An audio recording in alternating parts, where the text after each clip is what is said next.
Malkajgiri parliament పరిధి అంతా కూడా రంగారెడ్డి జిల్లా పరిధి కిందకి వస్తుంది కాబట్టి అనేక నెలలుగా అనేక సమస్యల మీద జిల్లా ఇన్ఛార్జి మంత్రి అయినటువంటి శ్రీధర్ బాబు గారికి ఇవ్వడం జరిగింది. దాంట్లో ప్రధానంగా న్యూలీ ఎక్స్పాండెడ్ సిటీ కాబట్టి పేదవాళ్ళంతా కూడా దేశవ్యాప్తంగా వలస వచ్చి అడ్డాగా ఉండేటువంటి నియోజకవర్గం కాబట్టి రోడ్ల సౌకర్యం లేదు, మురుగునీటి వ్యవస్థ చక్కగా లేదు, తాగే నీళ్ళ వ్యవస్థ చక్కగా లేదు. డబుల్ బెడ్రూమ్లు కట్టినప్పటికి కూడా ఎవరికైతే అలకేట్ చేసిండ్రో వాళ్లకు ఇండ్లు అప్పచెప్పకుండా మధ్యలో వేరే వాళ్ళు వచ్చి ఆక్రమించుకోవడం అభిమానిస్తామో. Hyderabad is nothing but a city of lakes అని చెప్పి గర్వపడతాము. ఆ హైదరాబాద్లో లేక్స్ అన్నీ కూడా మురికి కూపాలుగా మారిపోయినాయి. దోమలకు, ఈగలకు, గుర్రపు డెక్కకు ఇవాళ భూగర్భ జలాలన్నీ కూడా పొల్యూట్ అయిపోయి ఇవాళ పనికి రాకుండా మారిపోయినాయి. ఇవన్నిటి మీద మీరు కొంత దృష్టి పెట్టి కనుక వీటిని బాగు చేయకపోతే ఇలా రూరల్లో ఉన్నటువంటి సమస్యల కంటే కూడా అర్బన్లో ఉండే సమస్యలు ఎక్కువ ఉన్నాయని చెప్పి వారికి ఇలా చెప్పడం జరిగింది. మున్సిపల్ అధికారులను కూడా వారు మాట్లాడినారు. హైడ్రాలో ఈ హైడ్రా వచ్చిన తర్వాత అనేక మంది బ్రోకర్లు బయలుదేరిండు. హైడ్రాకి మీ కంప్లైంట్ పోయింది, మీ గురించి హైడ్రా ఆలోచిస్తుందని చెప్పి బ్లాక్మెయిల్ చేసి ఇండైరెక్ట్గా డబ్బులు గుంజుతూ ఉన్నారు. వాటి మీద దృష్టి పెట్టండి. ఈ బ్లాక్మెయిలర్లు, ఈ దొంగతనంగా డబ్బులు గుంజే వాళ్ళు ప్రజలకు కంటి మీద కొనుక్కు లేకుండా చేస్తూ ఉన్నారు.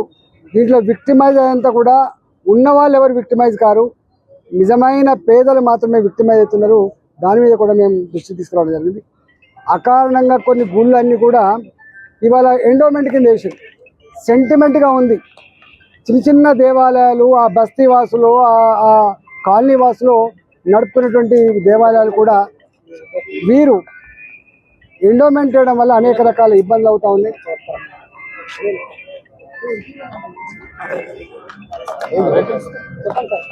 అదేవిధంగా అంటే చెరువుల సమస్య కావచ్చు, డబుల్ బెడ్రూమ్ల సమస్య కావచ్చు, మురుగునీళ్ళ సమస్య కావచ్చు, తాగే నీళ్ళ సమస్య కావచ్చు, రోడ్ల సమస్య కావచ్చు, ఇవాళ దుర్గంధపూరితంగా ఉన్నటువంటి డంప్ యార్డులు కావచ్చు, వీటి మీద మాట్లాడినాం. డంప్ యార్డు కూడా మీకు మాసప్ ట్యాంక్ ఉంది, దాని కిందనే డంప్ యార్డు ఉంటుంది. అంటే సెగ్రిగేషన్ పేరిట, చెత్త సెగ్రిగేషన్ పేరిట 100 కోట్ల రూపాయలు ఖర్చు పెట్టి చెత్తకు డబ్బులు ఇచ్చినప్పటికి కూడా ఇవాళ బయటికి పోకుండా ఇక్కడే దుర్గంధపూరితంగా అనేక కాలనీల మధ్యలో ఇట్లాంటి చేస్తూ ఉన్నారు.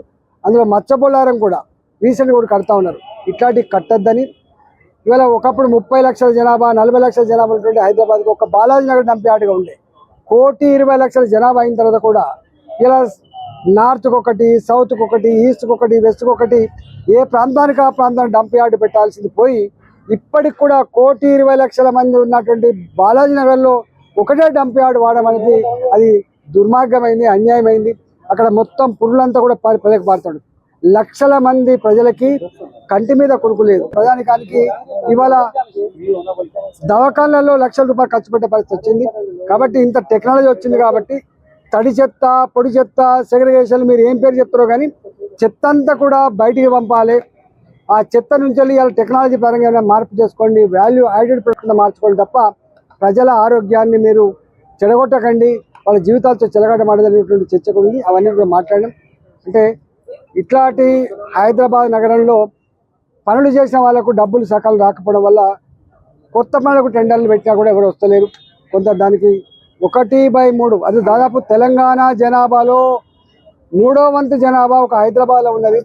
మనం వేల కోట్ల రూపాయలు గ్రామాల్లో ఖర్చు పెడతా ఉన్నాం, కానీ హైదరాబాద్లో మనం ఖర్చు పెట్టే డబ్బు చాలా తక్కువ ఉంది. కాబట్టి ఇవాళ హైదరాబాద్లో అనేక రకాల సమస్యలు ఉన్నాయని చెప్పి వారికి నివేదించడం. ఇట్లాంటి అనేక సమస్యల మీద శ్రీధరబాబు గారు మాట్లాడి ఆల్రెడీ దానికి హైదరాబాద్ సెంట్రల్ విశ్వవిద్యాలయ సమయ ఇష్యూ ఆల్రెడీ మేము ఢిల్లీలో మాట్లాడినాం. ఢిల్లీలో ఏం చేసాం మీరు చూసిండ్రు. కాబట్టి ఇక ఇప్పుడు దాని మీద ఆల్రెడీ ఆగిపోయింది కాబట్టి ఇంకా దాని మీద మేము మాట్లాడేది లేదు. జనరల్గా మేము కూడా మంత్రులుగా పనిచేసిన వాళ్ళము. సిస్టమ్ ఎట్లా పనిచేస్తుందో మాకు కూడా తెలుసు.